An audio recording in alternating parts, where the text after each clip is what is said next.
যেসব ছেলেরা বলো বাবারা আমি এখনো তোমাদেরকে সন্তানের মতোই মনে করি, তোমাদের বয়স 22 বছর, 23 বছর, 24 বছর, 25 বছর। এখন বাংলাদেশের সব দলের চেয়ে বড় দলের নাম হলো সমন্বয়কের দল। হ্যাঁ, সমন্বয়ক। আমি কিশোরগঞ্জে গেছিলাম, যদি 4-5টা ছেলে হাতে ডায়েরি নিয়ে হাঁটে, দিলাম বাবা তোমরা কারা, আমার সালাম দিছে, কয় স্যার আমরা হইলাম আমরা সমরনায়ক। একটা ছেলে বলে তুমি সমরনায়ক, বোকা হয়ে গেছে, কয় না স্যার আমার ভুল হয়েছে, আমরা হইলাম সমন্বয়। আমি কেন আসছিলাম, ডিসি সাহেবের সঙ্গে মিটিং করতে আসছি। কোন ক্লাসে পড়ো?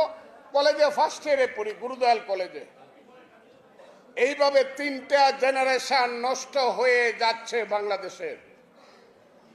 আমরা আগে মেট্রিক পরীক্ষায় লিখতাম এই মিন লাইফে ডাক্তার হতে চাই, ইঞ্জিনিয়ার হতে চাই, সমাজকর্মী হতে চাই। এখন ছেলেরা লিখবে সমন্বয়ক হইতে চাই। কারণ সমন্বয়ক হইলে পরে ফার্স্ট ইয়ারে পড়েই ডিসি সাহেবের সাথে মিটিং করিয়া প্রজেক্ট করা যায়। এই দেশ চাই না। আমাদের ছেলেপেলেরা স্কুল কলেজ বিশ্ববিদ্যালয়ে যাও, লেখাপড়া করো। ইন্ডিয়াকে সারাদিন বকা দেও 1000 বার, আমিও বকি। কিন্তু জওহরলাল নেহরু ইউনিভার্সিটির ছাত্রের চেয়ে তুমি ভালো ছাত্র হও। বেঙ্গালুরুর আইটির একটা বিজ্ঞানীর চেয়ে ভালো বিজ্ঞানী তুমি হও। তুমি বাংলাদেশের মুখ উজ্জ্বল করো। সারাদিন শুধু রাজনীতির নামে ঘুরে ঘুরে বাংলাদেশে আমরা যারা বসে আছি, আমরা কিছুই বুঝি না। আমাদের কোনো অভিজ্ঞতা নাই, যোগ্যতা নাই। 71 কোনো জিনিস না, ওইটা কোনো স্বাধীনতা ছিল না। তোমরা স্বাধীনতা দিবা?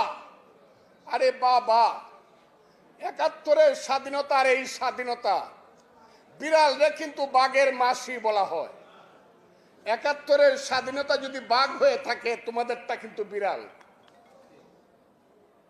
71-এর স্বাধীনতার সঙ্গে, 71-এর মুক্তিযুদ্ধের সঙ্গে, 71-এর ত্যাগ তিতিক্ষার সঙ্গে, 71-এর জীবন ব্যবস্থার সঙ্গে যুদ্ধ করতে গিয়েছে।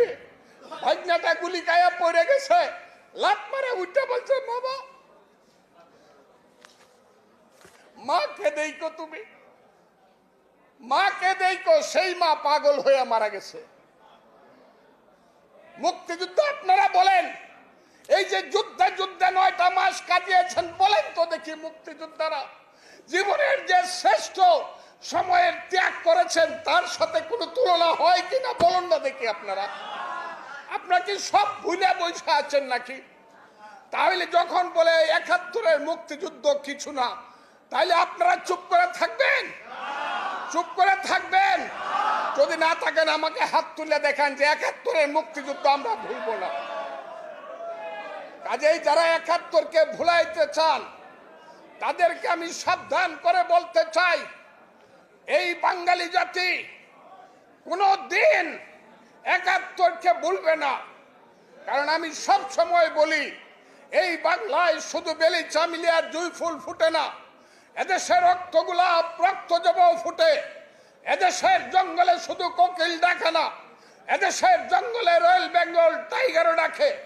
এদেশে শুধু বসন্তকাল আসে না, চৈত্রের শেষে বৈশাখের প্রারম্ভে ধুলির ধ্বজা উড়ে গ্রীষ্মকালও আসে।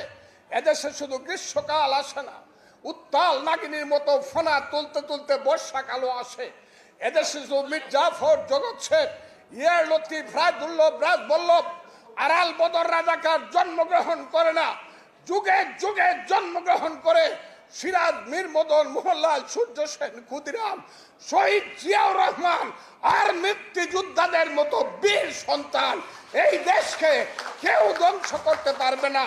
এই দেশ স্বাধীনতার পথে থাকবে, মুক্তিযুদ্ধের পথে থাকবে।